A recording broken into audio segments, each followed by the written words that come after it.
ಇದು ಲೌಕಿಕ, ಚಿನ್ನ ಇತ್ಯಾದಿ ಎಲ್ಲನೂ. ಕೃಷ್ಣ ಹೇಳ್ತಾ ಇದ್ದಾನೆ, ಸತ್ತ ಮೇಲೆ ನಿಮಗೆ ಯಾವುದೋ ಒಂದು ಒಳ್ಳೆಯ ಲೋಕ ಬೇಕು ಅಂತ ಇದ್ದೀರಿ, ಇದ್ದರೆ ಸಾಂತಾನಿಕ ಅಂತ ಒಂದು ಲೋಕ ಇದೆ. ಶ್ರೀರಾಮಚಂದ್ರರು ಈ ಭೂಮಿಯನ್ನು ಬಿಟ್ಟು ಹೋಗಬೇಕಾಗಿದ್ದಾಗ ಅವ್ರ ಹಿಂದೆಲ್ಲ ಬಂದುಬಿಟ್ರು. ಸರಯೂ ನದಿಯಲ್ಲಿ ಅವರು ಪ್ರವೇಶ ಮಾಡಿದರು. ಎಲ್ಲರೂ ಅವ್ರ ಜೊತೆ ಸರಯೂ ನದಿಯಲ್ಲಿ ಪ್ರವೇಶ ಮಾಡ್ತೀವಿ ಅಂದರು. ಶ್ರೀರಾಮರನ್ನು ಕರೆದುಕೊಂಡು ಹೋಗಲಿಕ್ಕೆ ಕಪಿಗಳ ದೇಹದಲ್ಲಿ ಪ್ರವೇಶ ಮಾಡಿದ್ದಂತಹ ದೇವತೆಗಳನ್ನು ವಾಪಸ್ ಕರ್ಕೊಂಡು ಹೋಗಲಿಕ್ಕೆ ಅನೇಕಾನೇಕ ವಿಮಾನಗಳು ಬಂದು ಸರಯೂ ನದಿಯ ಮೇಲೆ ನಿಂತಿದ್ದವು. ಇವರೆಲ್ಲ ಹೋಗಿ ಅದನ್ನು ಹತ್ಕೊಂಡ್ರು. ಈ ಜನರು ಬಂದಿದ್ದಾರೆ, ಜನರು ಬೀಳ್ತಾ ಇದ್ದಾರೆ. ಆಗ ಶ್ರೀರಾಮರು ಹೇಳಿದರು,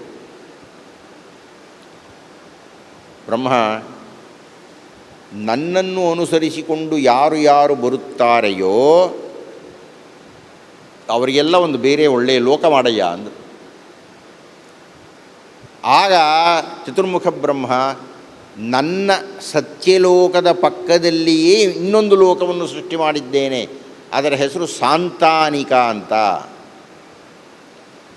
ರಾಮರನ್ನು ಯಾರು ಯಾರು ಭಜಿಸುತ್ತಾರೆಯೋ, ರಾಮರನ್ನು ಯಾರು ಯಾರು ಆದರ್ಶ ಅಂತ ತಿಳ್ಕೊಂಡಿದ್ದಾರೆಯೋ, ರಾಮರು ಯಾರಿಗೆ ದೇವರಾಗಿದ್ದಾರೆಯೋ ಅಂತಹವರೆಲ್ಲ ಸಾಂತಾನಿಕ ಲೋಕಕ್ಕೆ ಹೋಗ್ತಾರೆ. ಹಾಗೆ ಹೋಗಬೇಕಾಗಿದ್ದರೆ ಏನು ಮಾಡಬೇಕು?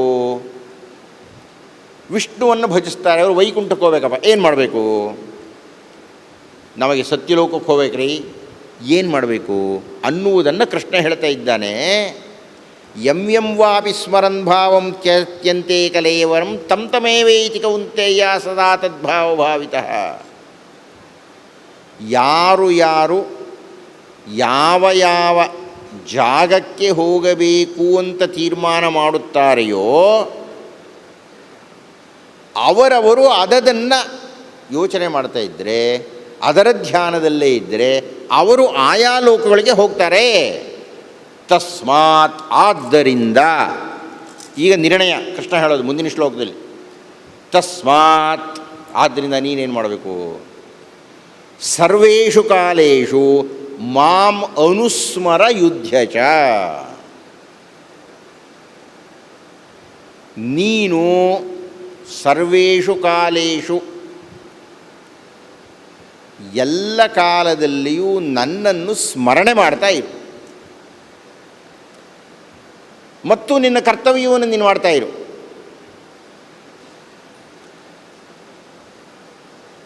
ನಿನ್ನ ಕರ್ತವ್ಯವನ್ನು ನೀನು ಮಾಡತಕ್ಕದ್ದು ಅಂದರೆ, ಈಗ ಯಾರೋ ಪಾಠ ಮಾಡಬೇಕಾಗಿದೆ, ಮೇಷ್ಟ್ರು ಪಾಠ ಮಾಡ್ತಾ ಇರಬೇಕು ಅವ್ರ ಪಾಠದವರು. ಅವರು ಯಾವ ದೈವವನ್ನು ಬಯಸಿದ್ದಾರೆ, ಯಾವ ಲೋಕಕ್ಕೆ ಹೋಗಬೇಕು ಅಂತ ಇಷ್ಟಪಟ್ಟಿದ್ದಾರೆ ಅದನ್ನು ಸ್ಮರಣೆ ಮಾಡ್ತಾ ಇರಬೇಕು. ಈಗ ನಾನು ನೋಡಿದ್ದೀನಿ, ಈ ಗೋಂದಾವಳಿ ಮಹಾರಾಜರ ಭಕ್ತರುಗಳು, ಅವರು ರಾಮಭಕ್ತರು. ಗೋಂದಾವಳಿ ಮಹಾರಾಜರು ನಮ್ಮ ಬೆಂಗಳೂರಿನಲ್ಲಿ ಆ ಕಡೆ ಈ ಕಡೆ ಎಲ್ಲ ಒಂದಷ್ಟು ಜನ ಆ ಗುಂಪಿಗೆ ಸೇರಿರುವವರು ಇದ್ದಾರೆ.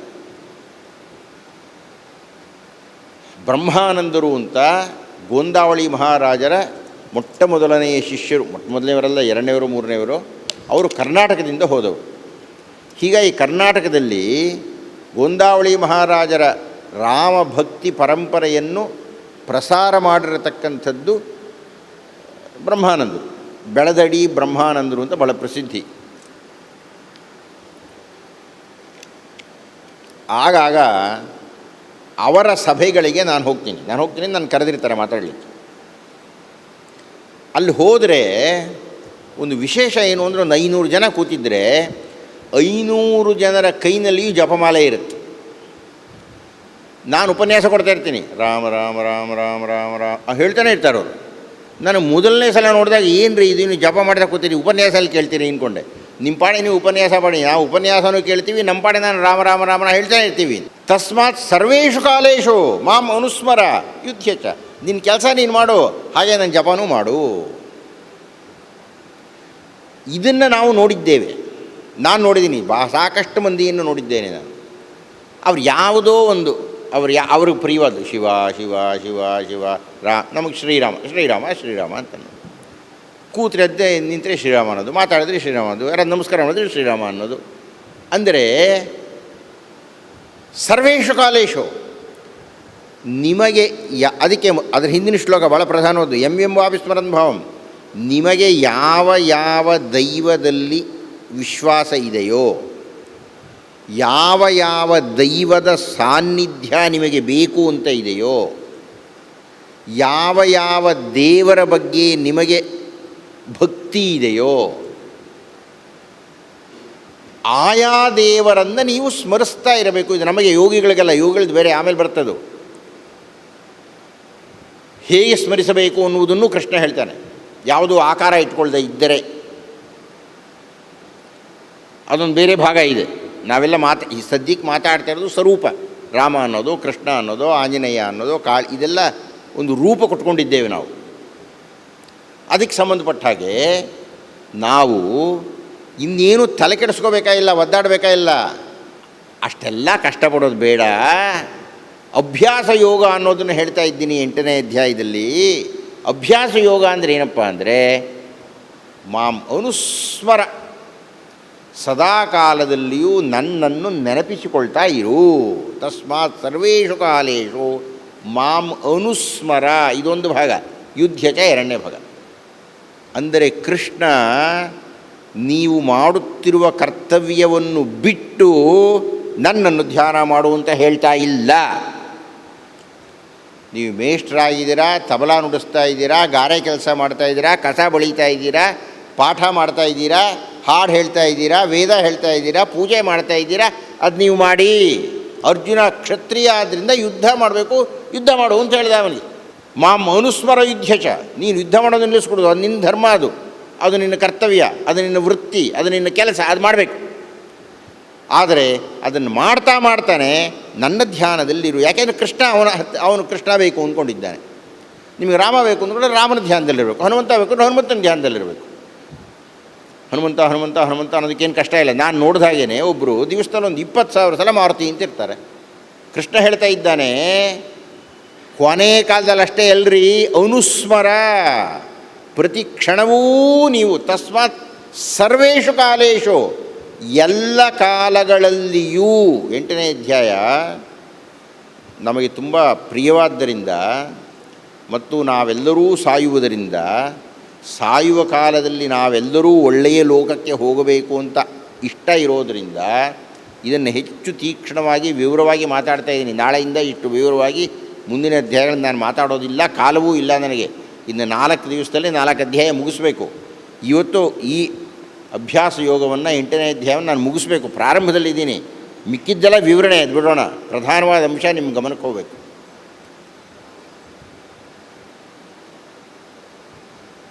ಹೀಗಾಗಿ ಕೃಷ್ಣ ಹೇಳಿದ, ಯಾವಾಗಲೂ ಯಾಕ್ರಿ ಯೋಚನೆ ಮಾಡಬೇಕು? ಸತ್ತಾಗಿ ಯೋಚನೆ ಮಾಡ್ಬೋದಲ್ಲ. ಸಾಯೋದು ಯಾವಾಗ ಗೊತ್ತಿದೆ ನಮಗೆ? ನಮಗೆ ಸಾವು ಯಾವ ಕ್ಷಣದಲ್ಲಿ ಬರುತ್ತದೆ ಅಂತ ಗೊತ್ತಿಲ್ಲದ್ದರಿಂದ ಮೊದಲನೇ ಕಾರಣ. 2ನೇದು, ನಮಗೆ ಅಭ್ಯಾಸ ಇಲ್ಲದೆ ಬರೋದೇ ಇಲ್ಲ ಅದು. ನೀವು ಯಾವುದಾದ್ರು ಒಂದು ಶ್ಲೋಕ ಇಟ್ಕೊಳ್ಳಿ, ಯಾವುದಾದ್ರು ಒಂದು ಮಂತ್ರ ತಗೊಳ್ಳಿ, ಬೇಕು ಅಂದ್ರೆ ಬರಲ್ಲ ಅದು ಬರಬೇಕು. ನೀವು ಬೇಕು ಅಂದಾಗ ಅದು ಬರಬೇಕಾಗಿದ್ದರೆ ಪ್ರತಿನಿತ್ಯ ನಿಮಗೆ ಅದರ ಅಧ್ಯಯನ ಇರಬೇಕು. ಈಗ ಭಗವದ್ಗೀತೆಯ ಶ್ಲೋಕ ಯಾವುದೋ ಬೇಕು ಅಂದರೆ ನನಗೆ ಯಾಕಯ್ಯ ಬರುತ್ತೆ ಅಂದರೆ, ನಾನು 26 ವರ್ಷದಿಂದ ಅಧ್ಯಯನದಲ್ಲಿದ್ದೀನಿ. ಪ್ರತಿನಿತ್ಯ ಭಗವದ್ಗೀತೆ ಸಂಪೂರ್ಣವಾಗಿ 700 ಶ್ಲೋಕಗಳನ್ನು ನಾನು ಪಾರಾಯಣ ಮಾಡ್ತೀನಿ. ಹೀಗೆ ನನಗೆ ಯಾವ ಬೇಕು ಅಂದರೆ ಅವು ಬರ್ತದೋ. ಎಷ್ಟು ಚೆನ್ನಾಗಿದೆ ನೋಡಿ. ಕೃಷ್ಣ ಹೇಳ್ತಾರೆ, ತಸ್ಮಾತ್ ಸರ್ವೇಷು ಕಾಲೇಶು ಮಾಂ ಅನುಸ್ಮರ. ನಾನು ಪ್ರತಿನಿತ್ಯವೂ ಭಗವದ್ಗೀತೆಯ ಪಾರಾಯಣವನ್ನು ಮಾಡುವುದರಿಂದ ಮಂಗಳೂರಿನಲ್ಲಿ ಕೂತ್ಕೊಂಡು ಬಾ ಅಂದರೂ ಬರುತ್ತೆ, ಬೆಂಗಳೂರಿನಲ್ಲಿ ಕೂತ್ಕೊಂಡು ಬಾ ಅಂದರೂ ಬರುತ್ತದು. ಹಾಗೆ ಸಾಯುವಾಗ ಬಾ ಅಂತ ಕರೆದರೆ ಬರಬೇಕಾಗಿದ್ದರೆ ಪ್ರತಿನಿತ್ಯವೂ ಅದರ ಪಾರಾಯಣ ಇರಬೇಕು. ಸರ್ವೇಷು ಕಾಲೇಶು ಮಾಂ ಅನುಸ್ಮರ. ಪ್ರತಿ ಕ್ಷಣವೂ ನಿಮಗೆ ನೀವು ಇಷ್ಟಪಡತಕ್ಕಂತಹ ದೈವದ ಸ್ಮರಣೆಯನ್ನು ನೀವು ಮಾಡ್ತಾ ಇರಬೇಕು. ಇದನ್ನು ನಾನು ಬಹಳ ಗಂಭೀರವಾಗಿ, ಬಹಳ ಎಚ್ಚರಿಕೆಯಿಂದ ಈ ಮಾತುಗಳನ್ನು ಹೇಳ್ತಾ ಇದ್ದೇನೆ. ಕೃಷ್ಣ ಕೂಡ ಕೃಷ್ಣ ಕೂಡ 11ನೇ ಅಧ್ಯಾಯದಲ್ಲಿ ವಿಶ್ವರೂಪ ಸಂದರ್ಶನದ ಸಂದರ್ಭದಲ್ಲಿ ಯಾರಯ್ಯ ನೀನು ಅಂದರೆ ಕೃಷ್ಣ ಅಂತ ಹೇಳಲೇ ಇಲ್ಲ. ಅದು ಕಾಲ ಅಂತ ಹೇಳಿದ. ಕಾಲ ಯಾರಿಗೆ ಬೇಕಾದ್ರೂ ಆಗ್ಬೋದು, ಎಲ್ರಿಗೂ ಆಗುತ್ತೆ. ಕಾಲ ಕಣಯ್ಯ ನಾನು. ಕಾಲೋಸ್ಮಿ ಲೋಕಕ್ಷಯಕೃತ್ ಪ್ರವೃದ್ಧೋ ಲೋಕಾನ್ ಸಮಾಹರ್ತುಮಿಹ ಪ್ರವೃತ್ತಃ ಋತೇಪಿ ತ್ವಾಂ ನ ಭವಿಷ್ಯಂತಿ ಸರ್ವೇ ಏವ ಸ್ಥಿತಃ ಪ್ರತ್ಯನಿಕೇಷು ಯೋಧ. 11ನೇ ಅಧ್ಯಾಯ. ನಾಳೆ ನಾಡದ್ದು ಆಚೆ ನಾಡದ್ದು ಇದನ್ನು ಮತ್ತೆ ಹೇಳ್ತೀನಿ ನಾನು. 11ನೇ ಅಧ್ಯಾಯವನ್ನು ಕುರಿತು ಮಾತಾಡ್ತೀನಿ. ವಿಶ್ವರೂಪ ಸಂದರ್ಶನ ತೋರಿಸ್ತಾನೆ ಆಯ್ತಾ ಯಾರು ನೀನು ಅಂದಾಗ. ಆದ್ದರಿಂದ ನೀವು ದಾಖಲು ಮಾಡಿಕೊಳ್ಳಬೇಕಾದ್ದು ಕೃಷ್ಣ ಒಬ್ಬನನ್ನೇ ನೆನಪಿಸ್ಕೋಬೇಕು ಅಂತ ಅರ್ಥ ಅಲ್ಲ. ಕೃಷ್ಣ ನೆನಪಿಸಿಕೊಳ್ಳಬೇಕಾದರೂ ಕೃಷ್ಣನನ್ನು ನೆನಪಿಸ್ಕೋಬೇಕು. ದೇವಿಯನ್ನು ಇಷ್ಟಪಡೋರು ದೇವಿಯನ್ನು ನೆನಪಿಸ್ಕೋಬೇಕು. ರಾಮರನ್ನು ಇಷ್ಟಪಡೋರು ರಾಮರನ್ನು ನೆನಪಿಸ್ಕೋಬೇಕು. ಹೀಗಾಗಿ ಒಂದೇ ಅಂತ ಅಲ್ಲ. ಅದಕ್ಕೆ ಆ ಶ್ಲೋಕ ಹೇಳಿರೋದು ಹಿಂದಿಂದು. ವಾಪಿ ಸ್ಮರನ್ ಭಾವಂ ಚೇತಿ. ಯಾರು ಯಾರು ಯಾವುದನ್ನು ನೆನಪಿಸಿಕೊಳ್ಳುತ್ತಾರೋ ಅವರವರಿಗೆ ಅದದು ಸಿಗುತ್ತೆ. ಆದ್ದರಿಂದ ತಸ್ಮಾತ್ ಸರ್ವೇಷು ಕಾಲೇಷು ಮಾಂ ಅನುಸ್ಮರ ಯುದ್ಧ ಚ ಮಯ್ಯರ್ಪಿತ ಮನೋಬುದ್ಧಿ ಮಾಮೇ ವೇಶ್ಯತ್ಯ ಸಂಶಯ. ನೀವು ಒಂದು ಸಲ ನನಗೆ ನಿಮ್ಮನ್ನು ಕೊಟ್ಟಿರೋ ಮೈಯರ್ಪಿತ ಮನೋಬುದ್ಧಿ, ನೀವು ನಿಮ್ಮನ್ನು ನನಗೆ ಕೊಟ್ಟರೆ ನಾನು ಸಂಪೂರ್ಣವಾಗಿ ನಿಮಗೆ ಆಶ್ರಯವನ್ನು ಕೊಡ್ತೀನಿ. ಇದರೊಳಗೆ ಸಂದೇಹವೇ ಇಲ್ಲ ಅಂತ ಕೃಷ್ಣ ಹೇಳ್ತಾ ಇದ್ದಾನೆ. ಹಾಗಾದರೆ ಈಗ ನಾನು ಯಾರಾದರೂ ಬಹಳ ಯೋಚನೆ ಮಾಡಿ ಯಾವುದೋ ಒಂದು ದೇವರನ್ನು ಎಲ್ಲ ಕಾಲದಲ್ಲಿಯೂ ಪಾರಾಯಣ ಮಾಡೋಣ ಅಂತ ನಿರ್ಣಯ ಮಾಡಿದಿರಿ ಅಂತ ಇಟ್ಕೊಳ್ಳಿ. ಹಾಗೆ ನಿರ್ಣಯ ಮಾಡಿದ ಮೇಲೆ ನಿಮಗೆ ಪ್ರಶ್ನೆ ಬರುತ್ತೆ. ತತ್ವಜ್ಞಾನ ಕ್ಷೇತ್ರದ ಒಳಗೆ ಇಳಿದು ಅಭ್ಯಾಸ ಮಾಡ್ತಾ ಇದ್ದ ಹಾಗೆ ಮೇಲಿದ್ದರೆ ಈ ಪ್ರಶ್ನೆಗಳು ಬರಲ್ಲ. ಏನೋ ದೇವ್ರ ಗುಡಿಗೆ ಹೋಗೋದು, ಗಂಟೆ ಬರೆಸೋದು, ಮಂಗಳಾರತಿ ತಗೊಳ್ಳೋದು ಬರೋದು, ಆವಾಗ ಈ ಪ್ರಶ್ನೆ ಬರಲ್ಲ. ಸಾಮಾನ್ಯವಾಗಿ ಎಲ್ಲರೂ ಮಾಡ್ತಾರೆ. ಆದರೆ ಯಾರಾದರೂ ಈಗ ಈ ವಿಷಯವನ್ನು, ತತ್ವಜ್ಞಾನವನ್ನು, ಅಧ್ಯಾತ್ಮವನ್ನು ಕುರಿತು ಯೋಚನೆ ಮಾಡೋದಕ್ಕೆ ಶುರು ಮಾಡ್ತಾ ಇದ್ದಾಗೆ ಮೊದಲನೇ ಪ್ರಶ್ನೆ ಏನು ಬರುತ್ತೆ ಅಂದರೆ, ನೀವು ಯಾವುದೋ ಒಂದು ದೇವರು, ಕಾಳಿ ಅಂತ ಇಟ್ಕೊಳ್ಳೋಣ ಉದಾಹರಣೆ. ಕಾಳಿಯನ್ನು ನಾನು ಇಷ್ಟಪಡ್ತಾ ಇದ್ದೀನಿ. ಆದರೆ ಕಾಳಿ ಹೇಗಿರ್ತಾಳೆ ನಾನು ನೋಡಿಲ್ಲ. ನಾನು ನೋಡಿರುವುದು ಗುಡಿಯಲ್ಲಿ ಇರತಕ್ಕಂಥ ಕಾಳಿ. ನಾನು ನೋಡಿರುವುದು ಯಾವುದಾದ್ರು ಪುಸ್ತಕದಲ್ಲಿ ಅಚ್ಚಾಕಿರ್ತಕ್ಕಂಥ ಕಾಳಿ. ನಾನು ನೋಡಿರುವುದು ನಮ್ಮಪ್ಪನೋ ಅವರಪ್ಪನೋ ವರ್ಣನೆ ಮಾಡಿರತಕ್ಕಂಥ ಕಾಳಿ. ನಾನು ಕಾಳಿ ನೋಡಿಲ್ಲ. ನಾನು ರಾಮರನ್ನು ನೋಡಿಲ್ಲ, ನಾನು ಕೃಷ್ಣನನ್ನು ನೋಡಿಲ್ಲ, ಇಂದ್ರನನ್ನು ನೋಡಿಲ್ಲ, ಅಗ್ನಿಯನ್ನು ನೋಡಿಲ್ಲ, ವರುಣನನ್ನು ನೋಡಿಲ್ಲ, ನೋಡೇ ಇಲ್ಲ ನಾನು ಯಾವ ದೇವತೆಯೂ. ನಾನು ಯಾರನ್ನೂ ನೋಡದೇ ಇದ್ದಾಗ ಹೇಗಪ್ಪ ಮಾಡಬೇಕು, ಯಾರನ್ನ ಅಂತ ನೆನಪಿಸ್ಕೋಬೇಕು, ಹೇಗೆ ನೆನಪಿಸ್ಕೋಬೇಕು? ಯಾವುದೋ ಒಂದು ಕ್ಯಾಲೆಂಡರಲ್ಲಿ ಕೃಷ್ಣನ ಪಟ ಇದೆ, ಇನ್ನೊಂದು ಇನ್ನೊಂದು ಥರ ಇದೆ. ಒಂದು ಗುಡಿಯಲ್ಲಿ ಒಂಥರ ಕೃಷ್ಣ ಇದ್ದಾನೆ, ಇನ್ನೊಂದು ಗುಡಿಯಲ್ಲಿ ಇನ್ನೊಂದು ಥರ ಕೃಷ್ಣ ಇದ್ದಾನೆ, ಮತ್ತೊಂದು ಗುಡಿಯಲ್ಲಿ ಇನ್ನೊಂದು ಥರ ಕೃಷ್ಣ ಇದ್ದಾನೆ. ಯಾವ ಕೃಷ್ಣನನ್ನು ಅಂತ ಇಟ್ಕೋಬೇಕು ನಾನು? ಯಾಕೆಂದ್ರೆ ನಾನು ನೋಡಿಲ್ಲ, ನನಗವನು ಕಾಣಿಸಲ್ಲ. ಏನು ಮಾಡಬೇಕು? ಆಗ ಕೃಷ್ಣ ಹೇಳ್ತಾನೆ ಅರ್ಜುನನಿಗೆ, ಅಭ್ಯಾಸ ಯೋಗ ಯುಕ್ತೇನ ಮಾಂ ಅನುಸ್ಮರ ಚೇತಸ ನ ಅನ್ಯಗಾಮಿನ. ಅಭ್ಯಾಸ ಯೋಗಯುಕ್ತೇನ ಚೇತಸ ನ ಅನ್ಯಗಾಮಿನ.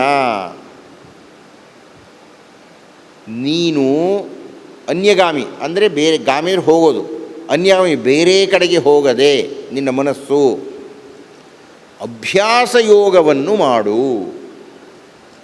ಅಭ್ಯಾಸ ಯೋಗವನ್ನು ಮಾಡಿದರೆ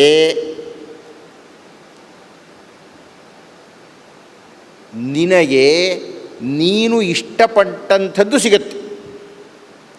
ಹೇಗೆ ಸಿಗುತ್ತೆ? ಅಸಲು ಅಭ್ಯಾಸ ಯೋಗ ಅಂದರೆ ಏನು? ಅಭ್ಯಾಸಯೋಗಯುಕ್ತೇನ ಅಂತ ಹೇಳ್ತಾ ಇದ್ದಾನೆ ಕೃಷ್ಣ. ಅಭ್ಯಾಸ ಯೋಗವನ್ನು ಮಾಡಿದರೆ ನೀವೇನೋ ಅಂದ್ಕೊಂಡಿದ್ದೀರಲ್ಲ, ರಾಮನೋ ಕೃಷ್ಣನೋ ಕಾಳಿಯೋ ದೇವಿಯೋ ಅದು ಅದ್ಯಾವುದು ಆ ಲೋಕವೂ ನಮಗೆ ಗೊತ್ತಿಲ್ಲ, ಆ ದೇವಿನೂ ನಮಗೆ ಗೊತ್ತಿಲ್ಲ, ಆ ದೇವರೂ ನಮಗೆ ಗೊತ್ತಿಲ್ಲ, ನಾವು ನೋಡಿಲ್ಲ. ಅಲ್ಲಿಗೆ ಹೋಗಬೇಕಾಗಿದ್ದರೆ, ಆ ದೈವದ ಕೃಪೆಯಾಗಬೇಕಾಗಿದ್ದರೆ ನೀವು ಅಭ್ಯಾಸ ಯೋಗವನ್ನು ಮಾಡಿರಿ. ಅಭ್ಯಾಸ ಯೋಗವನ್ನು ಮಾಡಿದರೆ ನಿಮಗೆ ಅದು ಸಿಗುತ್ತದೆ.